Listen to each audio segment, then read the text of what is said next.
Sick and tired of your love-hate relationship with wine? Welcome to the Feel It Alcohol-Free podcast. Hi, I'm Coach Ruby Williams. And I'm Coach Susan Larkin. We're two former wine lovers turned alcohol freedom coaches, exposing the lies about alcohol. And giving you, our listeners, the tools to break free so you can feel lit. And when you're lit, you'll feel healthier, freer, and more in control of your life. So relax, kick back, and get ready to feel lit alcohol-free. And don't forget, grab a copy of our wine-free weekend guide after the show. Hey, welcome back. We are so excited to be here. We have a special guest with us today, and we had a great question in our Facebook group. So we brought Pam McRae on to help us answer this question. So I want to just read the question, and then we'll introduce Pam, and we'll go from there. So this question is, how do you cope with big losses when there are times you want to just escape for a brief while? I've been alcohol-free for 3.5 years, and the confidence, clarity, and peace I have gained is undeniable. But I've been navigating very painful changes and choices for those close to me, and it's natural to want to soften the pain during those intense times like these. How do you manage without chemically altering yourself? Wow, that is such a good question. It and I feel like is. that is the reason why people sometimes turn back to alcohol, because it's so in our culture, like, oh, around funerals, or, you know, you come home from the hospital of dealing with, you know, whatever, and you just want to numb. And I get that. I totally empathize with this listener about wanting just to numb. So it is such a great, it's such a great question. And Susan and I thought, who better to bring in than Pam McRae, the head coach for This Naked Mind. Pam is someone who grew up believing alcohol added so much to her life, only to realize how untrue that was. So she ventured in on her alcohol-free life, and after suffering several losses, she decided she wanted to help others manage grief and trauma and moving forward without alcohol. So Pam, I am just so excited that you're here. And will you tell us a little bit about your story and how did you become a grief expert? Sure. First off, I want to say thank you so much for having me, Susan and Ruby. This is just such an honor to not only spend time with you, but also just spread the word. But I'm just going to sort of caveat what you said right off the bat, Ruby, with grief expert. Sorry, I got to get my words right there. To me, there is no such thing as an expert around grief, because everybody's grief is so individual. Everybody's loss, everybody's pain is so individual. So I like to look at myself just as someone that can help you navigate those tough times, like that reader put in, around wanting to escape and what it's like to truly feel the feels. So I just wanted to throw that in right off the bat. That's so good. A little bit about me. Yeah, thanks. That's awesome. Little bit about me. As Ruby said, I mean, alcohol was my everything. It was the elixir to my life. I started when I was about 13, off and on, continued. I held the belief that it helped me with anything and everything. And when I finally realized that I was sick and tired of being sick and tired, which you will hear so many people talk about when they're going alcohol free, it was time for a change. And all of a sudden, it was like, wow, I have freedom. I gave up alcohol, which is something I never thought I could do. And I'm fully free. I think of alcohol as much as I think about a jar of mayonnaise in the back of my fridge. It's not within my thinking. And when I became alcohol free, life still continues. Life still gets lifey. Mm-hmm. And in the span of just over a year, I had 3 very dramatic losses in my life. Wow. That truly hurt right to my core. And I realized that grief is very similar to going alcohol free, that nobody talks about it. Nobody wants to bring it up and just say, you know what, I hurt. People society think, oh, okay, you know, I'm really sorry you lost your best friend or your dad or your dog or your cat or your job or your house, whatever it is, because grief can be a loss of anything. But it's 3 days later and now let's get back to work or let's get back to doing things. And that's so wrong because everybody's process is different. Just like everybody's process about going alcohol free is different. And the more we can talk about it and the more we can bring it out into the open to say, you know what, I hurt today. And make that okay. There's nothing wrong with that. Yeah, and what I hear is, I love that, I hurt today. It's temporary, right? Like it's an emotional roller coaster around losses and grief. And yeah, so I love your story, Pam. Thank you. Yeah. So Pam, how would you address this question with this reader who is alcohol-free 3.5 years, but now dealing with all these really hard things and wanting to just temporarily numb? And I totally get that, you know? Oh, I totally get that too. It's because we don't, you know, we as humans, we want to run towards pleasure. We want to run towards feeling good. We don't run towards pain. We don't say, hey, you know what? I want to hurt today. Let's try that for a day. We want to feel good. So when we have these deep, intense pain of hurt or sadness or grief, our automatic reaction is to run from them. And my answer to that, it's kind of twofold, is the best way around it is through it. When we can feel something, it will pass. And also to always keep in mind, what we resist persists. So if we want to escape something, like by having a drink, all we're doing is pushing that emotion down. We're not allowing our mind and our body to feel it, because it's both mind and body. We want to be able to process this. So what other ways can we find, other than drinking, to escape for a minute? For me, going to the gym. You know, if I've got an intense emotion and this is what I used with the 3 deaths that I went through. I went to the gym and gave it everything I had. I mean, I was out of breath and I was exhausted, but it processed through me. I was crying through workouts, but it allowed me to feel the emotion and then continue to move through. Wow, that's amazing. I remember crying when I was on the treadmill once, and then you start to like hyperventilate. You have to get off because you're like, and people are looking at you at the gym like, what's going on with this crazy lady over here? Yeah, that's so great. That is great. What other ways would you work with a client, say, that came to you with, you know, like, I'm, you know, really dealing with a lot of these hard things? There's a couple of others. One that I really like is looking for the glimmers. And being able to, I mean, for one example, when I lost, the last recent death that I went through was sudden, of my best friend, who was my age. Just very brief story, trimming a tree trunk fell, hit him on the head. He thought he was okay, went and lied down and died. Oh my God. I'm so and it sorry. was just so sudden, thank you, so sudden and so tragic, and such a beautiful, beautiful person. And there were times where my heart hurt so much and I was so angry.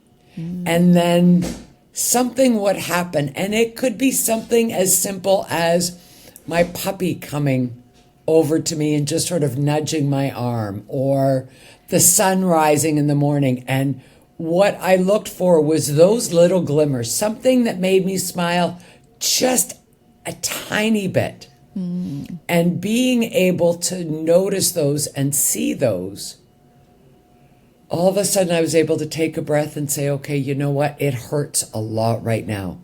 But seeing those glimmers means that you're going to be okay. Yeah. And if we drink to escape, we miss them. Because they're fleeting. They happen really, really quickly. Yeah. Yeah. I love that. The glimmers. That's so beautiful. Just being grateful in the moment and aware in the moment.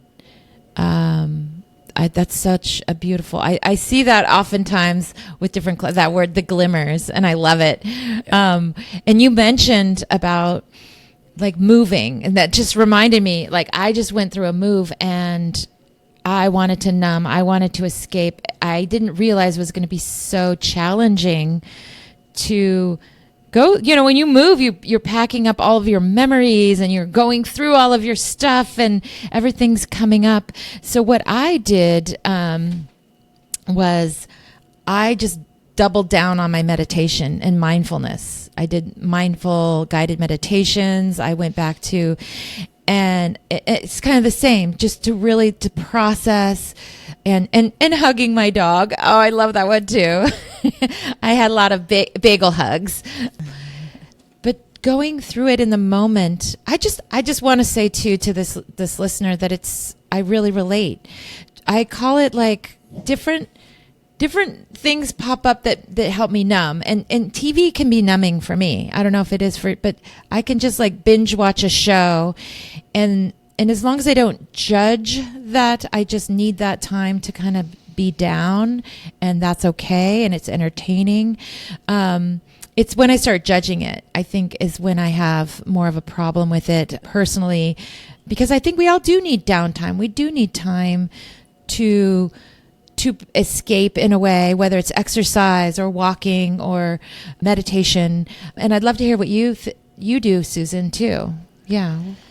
Yeah, well, I love reading. I was a big reader as a kid, and sometimes that's where you can find those things, is if you go back and look at your childhood and think about, like, what are the ways, you know, that you coped somewhat as a child. Like, I read a lot, and I think it was a coping mechanism in some ways. I mean, me and my cousin, we had a competition to see who could read all of the Nancy Drew books. And I think I did, you know? So, you know, that was like 4th through 6th grade, you know, when I was reading those kind of things, Little House on the Prairie, et cetera. So now I've noticed that, and my husband even noticed this, like he said the other day, do you have a novel that you're reading? Because I've been a little out of sorts. And I noticed that I just need that. It's a huge escape for me just to dive into a novel. It like consumes all of me. I just get so into the story. And I've even combined feet up the wall and reading as such a relaxing way before I go to bed. I like lay there with my Kindle, and I did it even when Ruby and I were rooming together when we went to Atlanta recently. I just read a couple chapters and then I'm just fully relaxed. Like it is really, so I always want to have some sort of novel going, not self-help. That's not what you want to read when you're trying to regulate your nervous system. Because it is easier to grab a bottle of wine than it is to go, okay, I got to get the yoga mat out and I got to do my yoga. Like you do need to make that conscious effort of like, okay, this is what I'm choosing instead. And seeing, I think in a moment when I had a really rough time, and my thoughts went to alcohol, I was like, okay, that's just a tool, and I need to choose a different tool, and not even beat myself up. Sometimes I think we beat ourselves up for having the thought of drinking, right? Mm-hmm. And it's just a tool. Okay, it's just a tool. Yeah, I thought of it because it's a tool that I've used in the past, but I'm going to choose a different tool, and just, don't have that second arrow of judging yourself even for having the thought of drinking, or even if you do drink. You know what I mean? And you just get up the next day and go, okay, yeah, I made that choice. I chose that. That's not really what I want in my life. And don't let it become like a 3-week drink, like just go, oh yeah, you know what? I made that choice. That's not a choice I really want to make. Choose again, make a different choice. I don't know. What do you think about that, Pam? Oh, I so agree. And it sort of reminds me of choose your hard. Yeah. Do I want to? Yes, it's hard right now. As Ruby described with her moving, that's hard. Yeah. But to choose our heart, do I want to face this head on and get through it right now? Or do I want to postpone everything I'm feeling and deal with it again and again and again? Yes. Yeah. And I forgot you choose meditation, or books, or, whatever it is, hugging your dog. that allows you to process it right now. And I forgot to share that one of the days after I was done with a lot of the move, I spent about 2 hours just sobbing. And it was such a relief, though. I just let myself, because I was holding it all together, right? I have to, pack and clean and move and do this and do that. And all of a sudden, it was raining outside, and I said, I'm going to take these 2 hours. I just sobbed, and and I think that's part of it too, is to feel the sadness, feel it. Like, I really felt it. Because it was also the day that my son went back to Hawaii. He was visiting me. So it was like this compounded thing, like, I'm so sad. But having a good cry is a really good relief. Lets the pressure off. And then it felt better. Yeah. Yeah. Crying is, something that I probably would drink over in the past. I didn't like to cry. Yeah. I would cry and drink. Yeah. That's so good. Something else too that's really prominent with anyone that suffers any type of grief or loss is that mix of emotions. Ruby mentions that severe sadness, but I bet you somewhere in there was also excitement because I'm moving and I'm going to be in a new place. And recognizing that any emotion you feel is a valid emotion. Yes. Yeah. For example, when my dad passed, it's my father. I mean, he's the first man I ever loved. And I was devastated and very sad, but I was also happy because he had lived a life beautifully, passed away exactly how he wanted to, and we were all together. So that brought a bit of happiness and a bit of, okay, Dad, you're at peace. Yeah. And recognizing that these emotions are okay to coexist together. And they're okay to be happy or relieved or sad or angry or frustrated you pull out the emotions wheel, you can have all of them going on. And that's okay. They're your emotions and they're valid. Yeah. And there's no good or bad emotions. They're emotions. When someone told me that, I was like, oh, you're so true. They're just emotions and you just move through them. And I love what you just said, Pam, because actually, even with the move, I was so grateful. I had the last place that I lived for 10 years. I was so grateful. I just was like, and it made me think of, you were so grateful to have your father, right, for all those years. Yeah. And then, but I'm excited too, to see what's in my future. What's new? What's the new place going to bring me, And so... Yeah, I kind of wanted to pick out what you said, Pam, about relief too, because I think sometimes when people are dealing with a long illness or something that's going on, that you can feel that and just feel super guilty about it. You know what I mean? About, and our mindset too about our feelings. Like Ruby said, that we were built to feel all the feelings. I think sometimes the thought that we have that may be driving us towards numbing is, I can't handle this. I can't handle this right now. My body physically meant, and so using some of the techniques, that we coaches use about, is that really true? We are built for all emotions. And we're not really taught that either, right? These are the classes we need to have in high school, like Emotions 101, that we... 100%. Yeah, like, oh my gosh, when have I ever used algebra or fractions? I stay away from anything math. But good Lord, we really could have used some emotional safety classes in high school.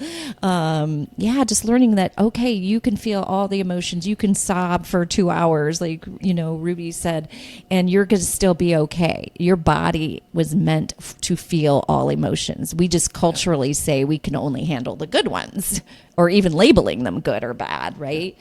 So, I have not had to deal with my parents yet, death in my family, but we did when I was early on alcohol free. I was in the path at the time, this Naked Mind path, and my father-in-law was in hospice. And I flew out. It was during COVID. It was 2020, and I flew out to LA, and it was just surreal to be in a hotel during COVID, and fortunately, none of the bars or restaurants were open. I think that was very helpful for me. But, when you said before about being really uncomfortable around those feelings, I was definitely very uncomfortable. Like if I was drinking, I would have been drinking a lot, and took everything I had in those. It was day 89, I think, of the 100 days, and it took everything I had to not drink during that time. And everyone else was drinking, and I was over in the corner going, never question that decision, trying not to drink. Yeah, but I was very, very uncomfortable with the grief, with all those emotions. So it's something for me to really think about, as I'm in my mom's 80, my dad's 85, and they don't live forever. So I know we're in that sandwich generation of dealing with hard things with our kids and then hard things with our parents. Yeah. Exactly.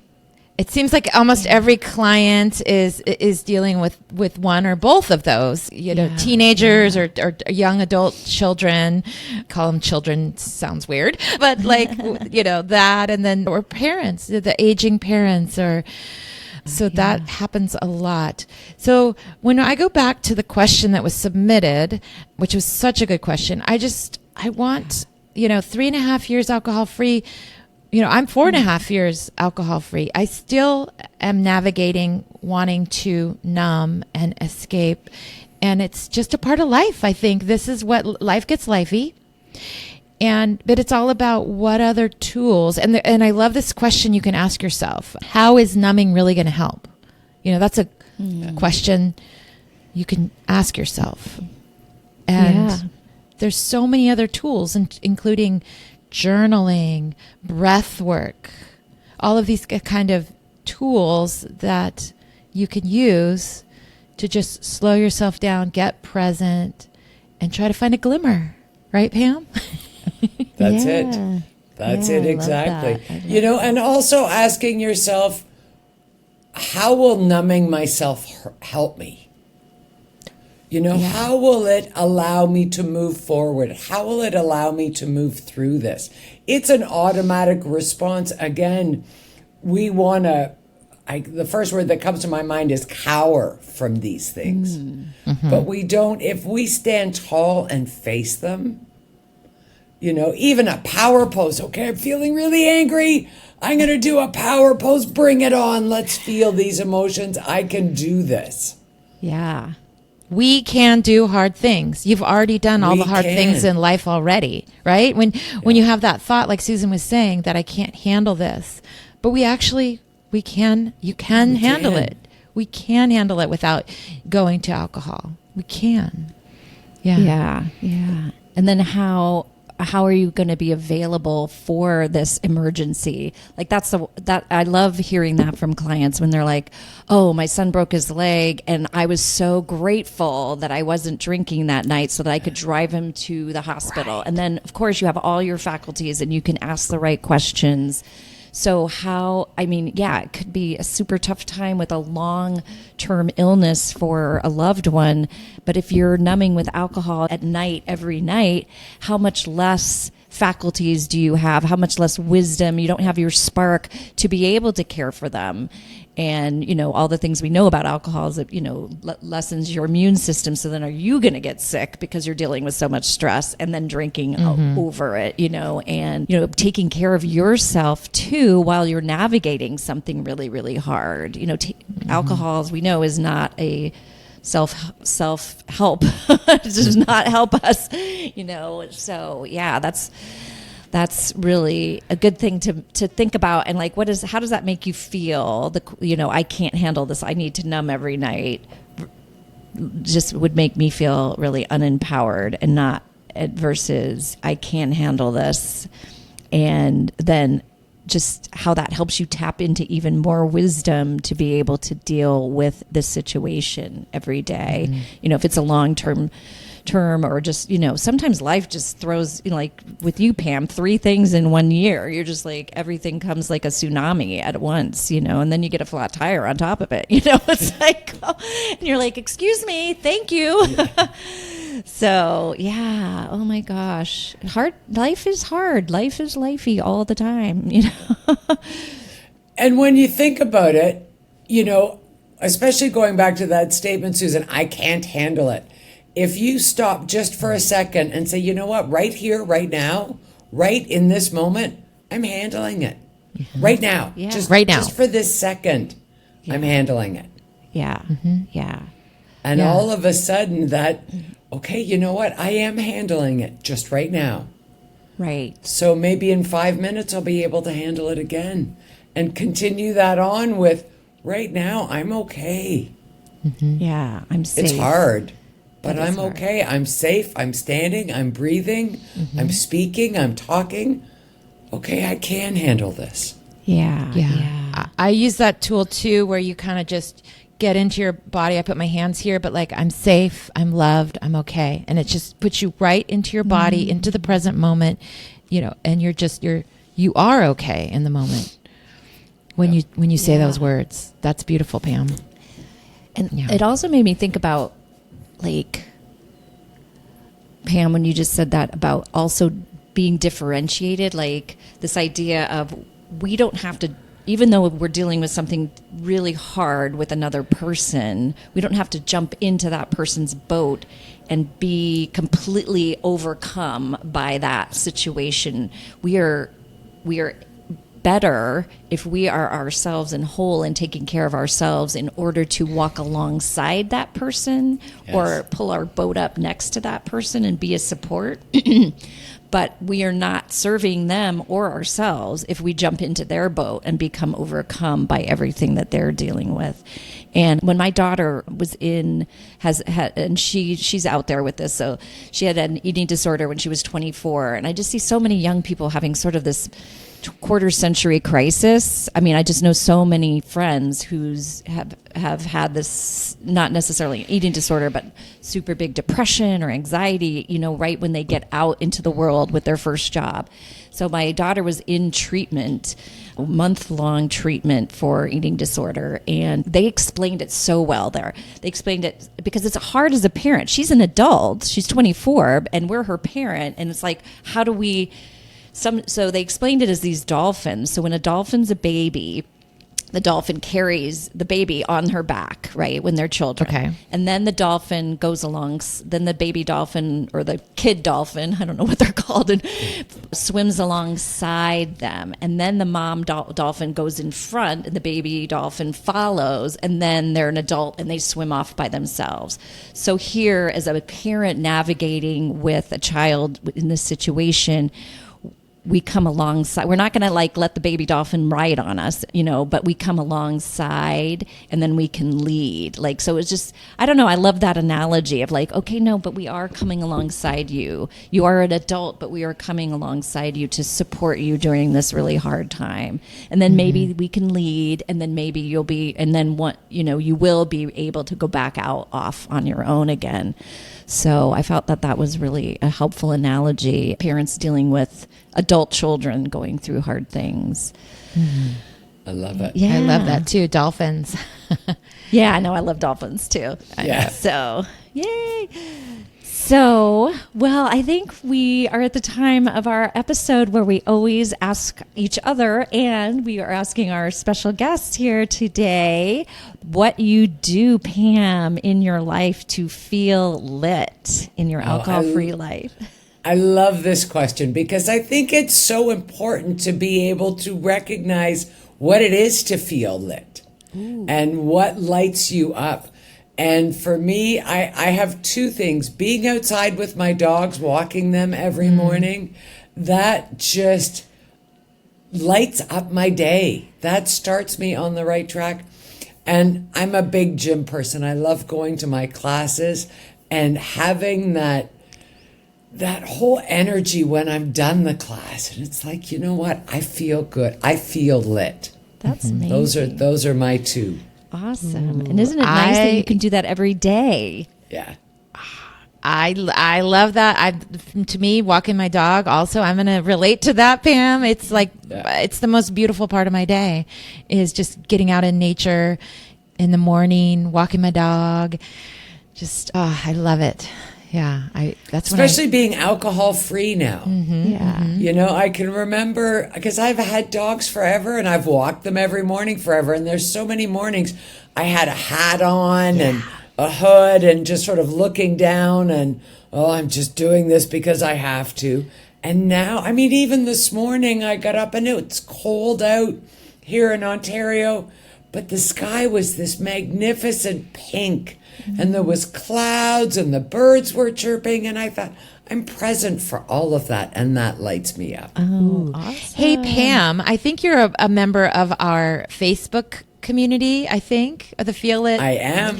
Would you post a picture of what it looks? I'm so curious. What does it look like in Ontario this time of year when you're out walking your dogs? Or I don't know. I might be asking too much, but I would love to see that and just picture it, and maybe Susan can do it too. And yeah, what does it look like? I love to look at all the parts of the world and just imagine feeling lit in Ontario. Our sunrises are gorgeous.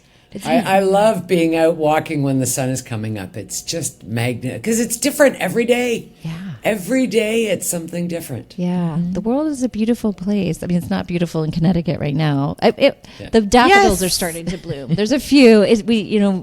When you have the 4 seasons, we go through like the ugly season. It's kind of the ugly season right now. It's the ugly season. Yeah, I hear you with that one. Yeah. But I love the forsythia, which is yellow, and the daffodils. And those are the first 2 things that usually come up. Yeah. And some of the pink cherry blossoms. Those are nice. We really appreciate the spring, the flowers when they start to come up. Because I grew up in California until I moved to Connecticut. I was shocked when everything just went away in the winter, like all the plants, they go dormant, and I love perennials. I'm just obsessed with them because it's like they go away and then they come back every year, and I was just like, it's a miracle. But Ruby lives in beautiful, beautiful wine country with all the vineyards, and I send her pictures of the snow. She's like, I want to see snow. I'm like, okay. So. I'll send you pictures this weekend. We're supposed to have a big snowstorm here this weekend, so I'll send you pictures. I hate that in March.